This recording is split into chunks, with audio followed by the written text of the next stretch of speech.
Hi, welcome to this episode of Front Porch Sittin'. I've got my sweet tea. I hope you have yours. Today I'm going to talk to you about a book. I heard this author speak at the OWFI Writers Conference in May in Oklahoma City. Her name is Jamie Albright. She writes romance, but she's so funny. I mean, so definite rom-com. If you like that, you would love her series. She has a whole series of Runaway Bride books. This one that I bought is Running from a Rock Star because I identified with the main character so much. So the main character is a good girl. Like, she taught Sunday school. She's, all the good choices. And she's a writer. And she goes to Vegas and she gets some bad news from her publishers. And she goes out that night and she's just kind of trying to completely forget the day.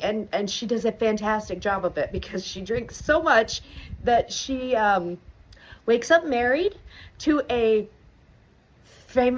world famous rock star who has a terrible bad boy image and, really is kind of at a crisis moment for himself. She wakes up the next morning and, of course, is horrified to realize she's married to this man snoring next to her. And she just bails and runs back to Texas, where she's from. He follows her. They have to come to an agreement about, are we getting a divorce? Are we, what are we doing with this moment? Having a wife would actually help save his career. So he's hoping for a little bit of publicity, good publicity for himself from this. If she could just hang in there with him for a few months, and they have to decide and come to terms with what's happening.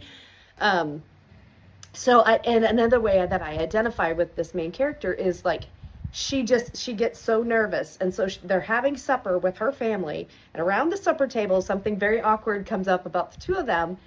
And she tries to bust in the conversation and change the topic, okay? But as she's in the middle of the topic, she's trying to push it towards, she realizes that all of the diarrhea of her mouth that is happening at the moment can be taken both ways, and one of those ways could be super sexual. But she can't stop talking. And I so identify with that kind of problem. I mean, I do it to myself. Not all the super sexual, but like embarrassing. So, great book. It's a little spicy. It's not your mama's Fabio romance, but I think that for those of you who love romances today, you'll love this.